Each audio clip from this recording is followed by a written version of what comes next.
jeu. Ok. Et là, la seconde partie, c'est on tire des cartes. Alors, qu'est-ce que ça veut dire? Ça veut dire qu'il y a des petites cartes qui sont posées sur la table. Chacune et chacun, on va tirer au sort. Et sur chacune des cartes, il y a une thématique et des questions. Donc là, par exemple, c'est premier rêve et il y a une question qui est associée à cette carte. Okay. Donc chacune notre tour, chacune et chacun notre tour, pardon. On va tirer au sort. La personne répond pour soi.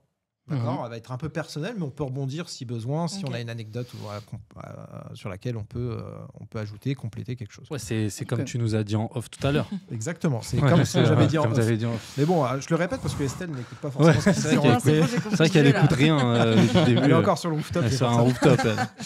Qui souhaite commencer? Estelle. Allez. Wow. Allez. Ah ouais, lui, c'est sa carte. Honneur aux femmes. Allez. Blocage hérité. Tes rêves ont-ils été limités par l'environnement dans lequel tu as grandi?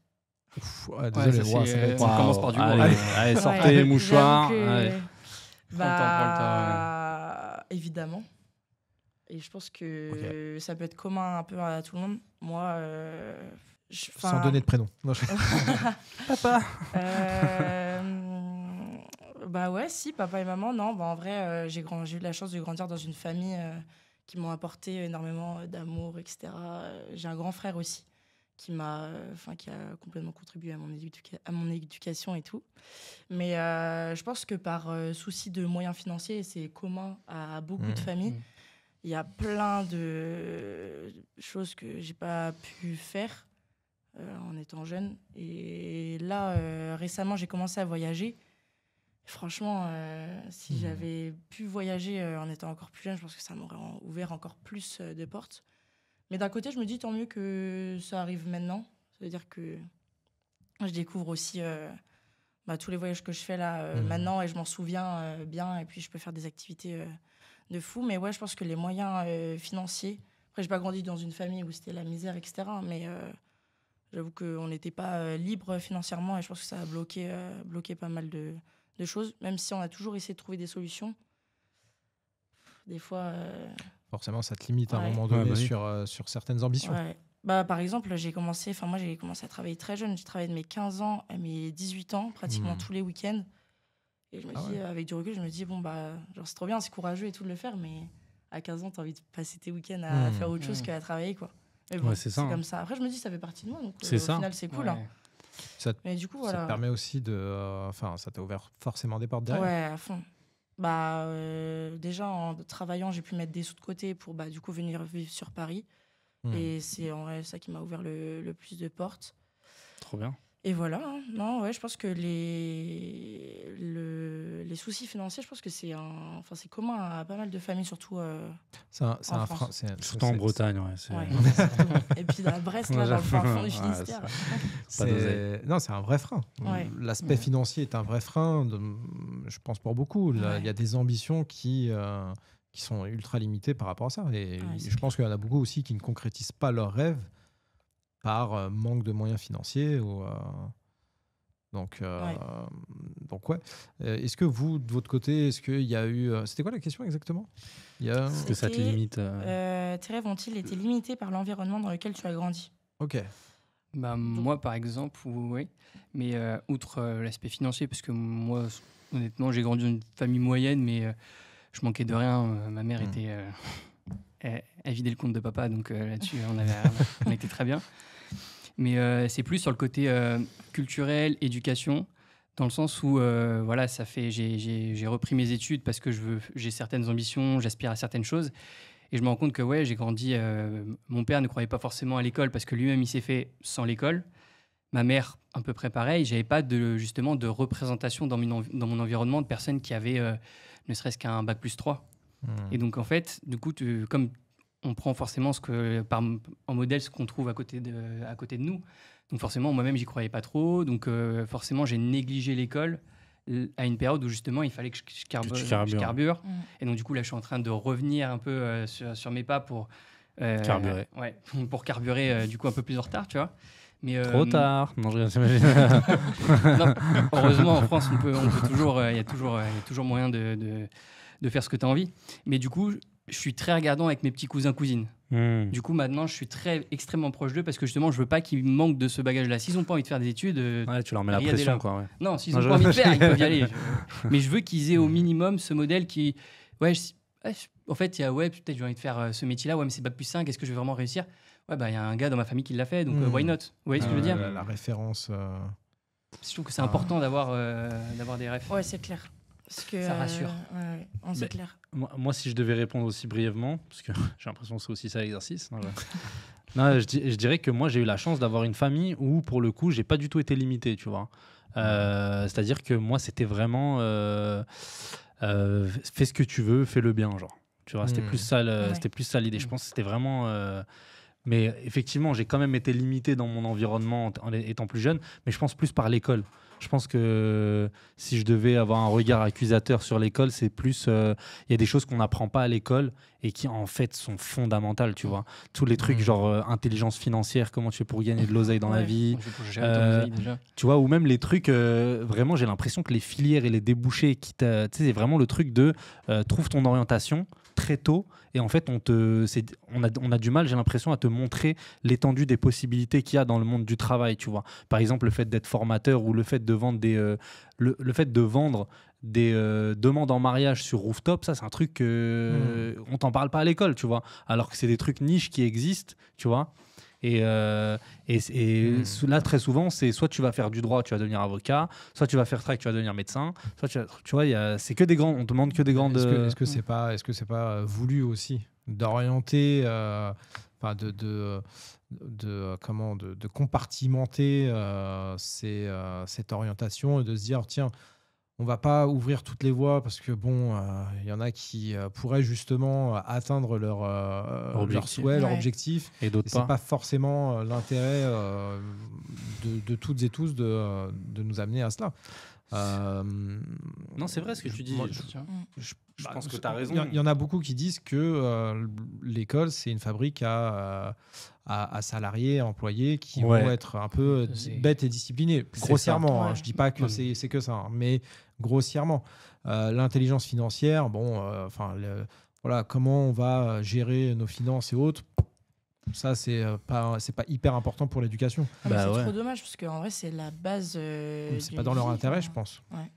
Je pense que c'est pas dans l'intérêt. Un peu complotiste, excuse-moi, mais.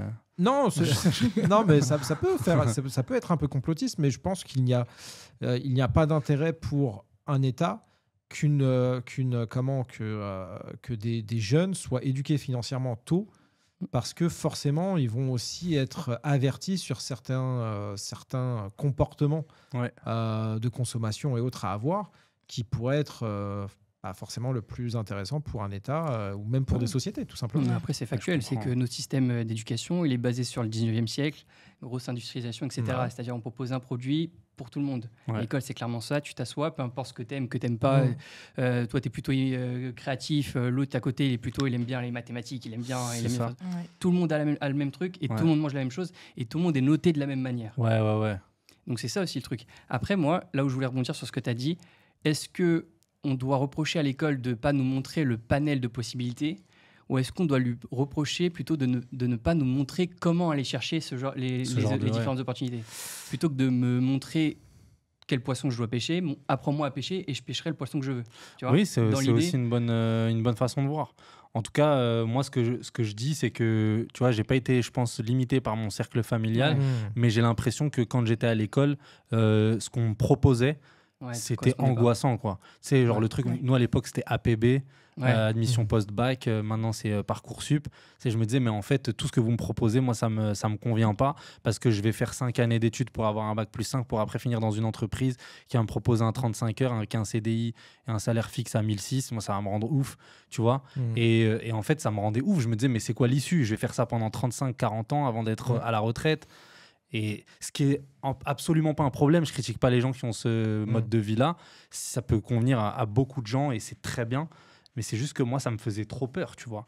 Et en fait, voilà, c'est, je pense, ça qui me limitait, tu vois. C'est quoi qui te faisait peur justement dans ce rythme-là? Je pense que c'est l'immobilisme, tu vois. C'est le fait d'être statique dans un truc un peu enfermé où tu vois, tu peux pas vraiment être mobile, sortir, prendre des risques, découvrir. C'était plus ça qui me rendait ouf, tu vois. Et en même temps, là, aujourd'hui, c'est ce que j'ai. Et c'est ce dont j'essaie de me défaire, tu vois. Donc c'est très deep, c'est ce que je vous ai dit. Je pense que je suis un peu un enfant traumatisé. Non, mais c'est intéressant. Riyad? Ah, mec. En plus, il y en a une, je la veux vraiment pas. Je vais pas vous dire laquelle. Je vais me porter la poisse. Dilemme. Ah, ça passe. Tu préfères te ridiculiser mais vivre ton rêve, ne jamais échouer mais ne rien tenter. Dans l'idée de ridiculiser, c'est de se manger des bâches, de ridiculiser tomber, tous les jours. Ouais. Alors, tu peux redire, tu préfères te ridiculiser? Tu préfères te ridiculiser mais vivre ton rêve ou ne jamais échouer mais ne rien tenter. En gros, en d'autres termes, est-ce que tu veux être pilote d'hélicoptère? Non, mais je pense qu'une vie où t'échoues jamais, donc du coup, tu as besoin de rien tenter, je trouve qu'au final, c'est jouer en mode facile. Certes, je pense genre, c'est tentant si tu es purement cartésien. Tu te dis, c'est stylé, je vais avoir une vie stylée, je vais rouler sur tout le monde. Ok, mais après. Parce que justement, l'intérêt de vouloir réussir, c'est parce qu'il y a de l'enjeu, quelque part, il y a du challenge, c'est ça la vie. Ouais. Tu vois ce que je veux dire? Donc si tu directement tu gagnes parce que tu as les codes triches de GTA, c'est pas ouf. T'as pas le mérite, il n'y a pas tout ça, il n'y a pas cette saveur de la victoire. Parce que tu savais que tu allais gagner. C'est vrai. Ouais, c'est clair. Moi, Puis, vas-y. Pardon, excuse. Au final, je pense que aussi, on est un peu tous ridicules quand on commence à faire quelque chose pour réaliser notre rêve et que c'est pas forcément commun. Il y aura toujours quelqu'un pour se moquer, etc. Donc, je pense qu'on n'est pas obligé de se ridiculiser, mais c'est très rare d'éviter cette case du ridicule. Donc, Je dirais même plus que le pire, c'est de se ridiculiser en faisant quelque chose qu'on n'aime pas. Ah ouais, grave. Ça, c'est encore pire, ça. Ça, c'est con. De ouf. Moi, je dis souvent que tu sais ce que tu perds, mais tu sais pas ce que tu gagnes. Et en vrai, je trouve que c'est une question qui est très difficile parce que, en vrai, la prise de risque, on a toujours tendance à aussi dire tu vois, c'est bien de prendre des risques, il faut pas avoir peur de l'échec, etc. Machin. Mais c'est tellement dur, la vérité. Pour moi, c'est tellement dur de prendre des risques. Parce que en vrai, tu vois, c'est ce qu'on disait, on fuit un peu ce truc de réussir avec les codes triches, etc. Machin.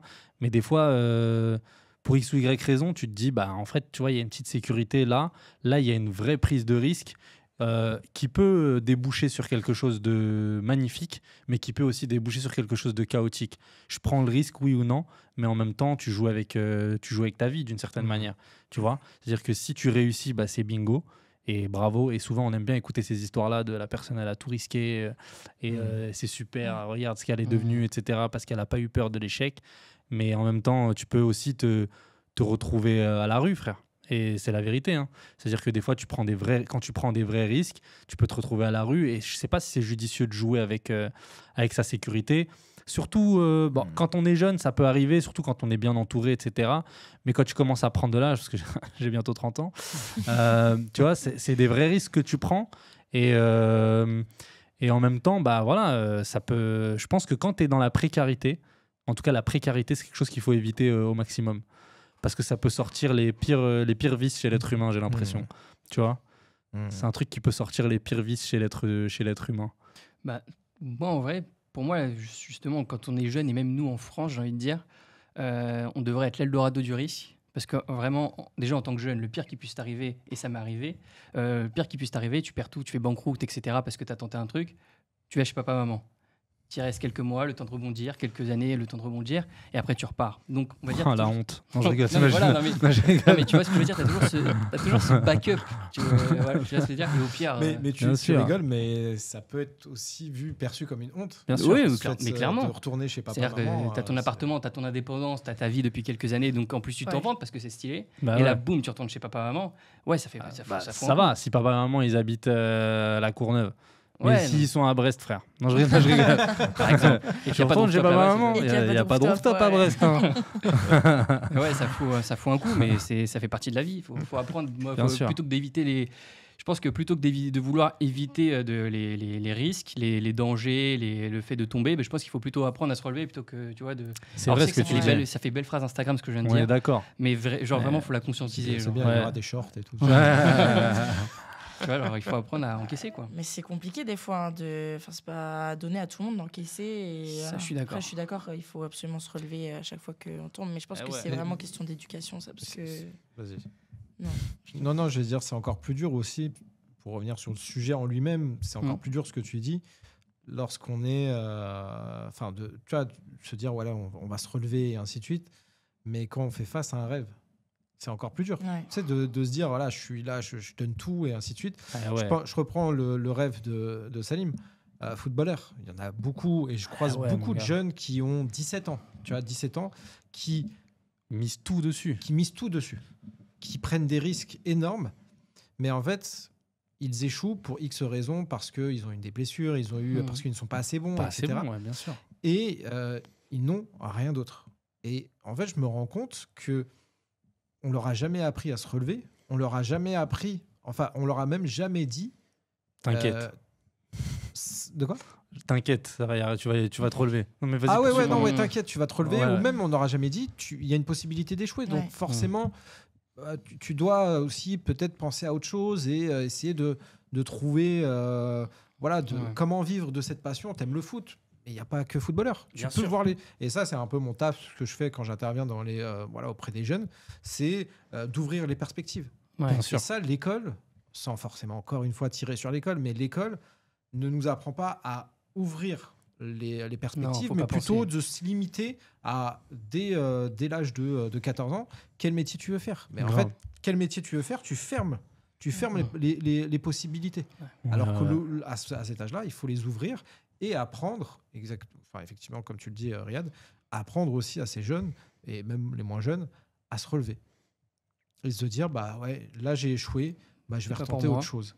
Il y a peut-être une autre manière de trouver ce que j'ai envie de faire. Bien sûr. Ouais. Salim ? Allez, go, Power Rangers. Mélange. Avec des belles rêves. Influence. Quelle est la phrase qu'on t'a répétée enfant et qui t'a marqué ? Waouh. Alors là, en plus j'ai une mémoire éclatée. C'est deep. Quelle est la phrase qu'on m'a répétée ? Je t'aime mon fils. Mazel tov. Ah ouais, frère. Je pense que ma mère, elle m'a débordé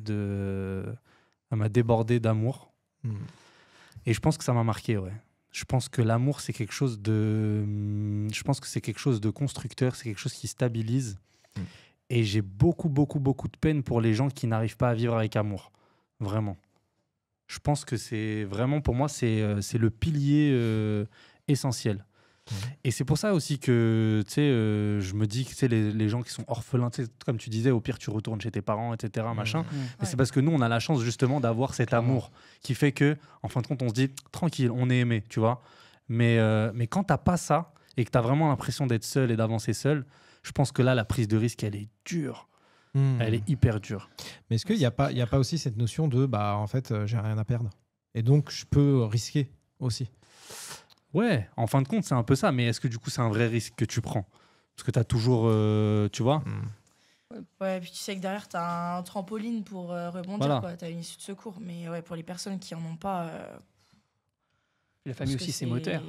La famille aussi, c'est moteur. Ça te motive à vouloir faire un peu plus. Quand tu vois que...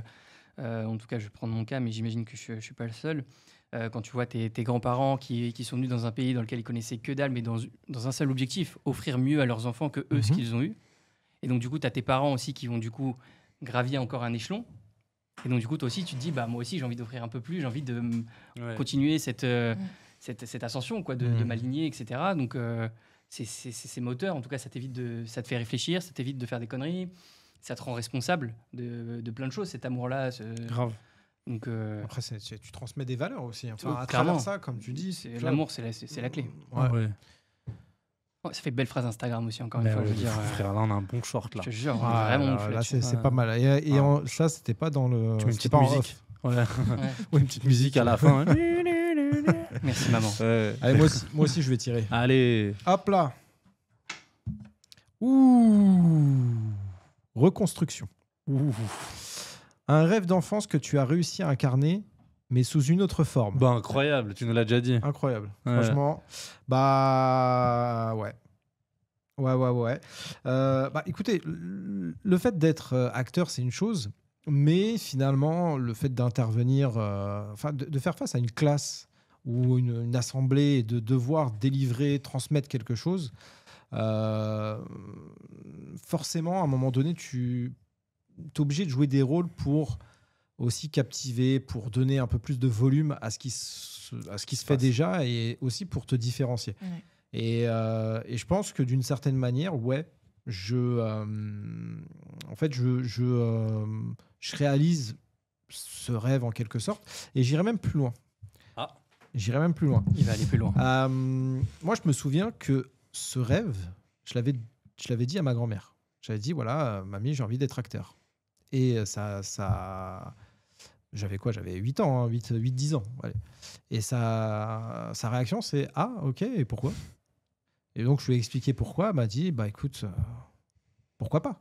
Tu vois? Je dis, bon, ok, très bien, très encourageant. Ah ouais, Merci, mamie. Et je me rends compte que au fur et à mesure du temps, j'ai en quelque sorte aussi réalisé ce rêve. Parce que j'ai tenté beaucoup de choses et aujourd'hui, je peux aussi dire que j'exerce au quotidien quelque chose qui m'anime, qui me passionne, dans lequel je me sens bien, dans lequel où aucune hésitation à me lever le matin. Bon, ça dépend des classes ou des voilà. Mais Il t'a regardé. Hein. mais non, ça va, sa classe, elle est top. En plus, ouais, elle est vraiment bien, sa classe. Et je me rends compte qu'aujourd'hui, bah, je suis en quelque sorte acteur. Mais pas acteur de cinéma. Ouais, censé. Acteur de la vie. Acteur de ma propre vie, effectivement. Ok. Est-ce que c'est pas le meilleur rôle à jouer finalement? De jouer son rôle au quotidien et d'exercer ce qu'on a envie d'exercer. On parle de rêves. Des rêves, on en a tous. On peut parler de vacances, il y a des rêves mineurs, des rêves majeurs. Mais finalement, moi, un de mes rêves, au-delà d'être acteur, c'était aussi d'exercer un métier qui me demande pas en fait un effort mental, psychologique, de me dire ok, là, il faut que je me lève le matin et que j'y aille. Et là, pour moi, c'est aussi réaliser une forme de rêve, tout en affrontant la réalité et tout en dépassant la réalité. Donc, en quelque sorte, ouais, c'est une autre forme aussi de réaliser son rêve, finalement de prendre sa vie en main, de réaliser ses objectifs, d'aller au bout de ses objectifs, de les atteindre et de réussir. De réussir à son échelle, à son niveau. Ouais. Je suis assez d'accord. Voilà. Tellement beau, j'ai eu envie de rien dire. On est bouche bée. Non, mais mais mettre un like. Bah écoutez...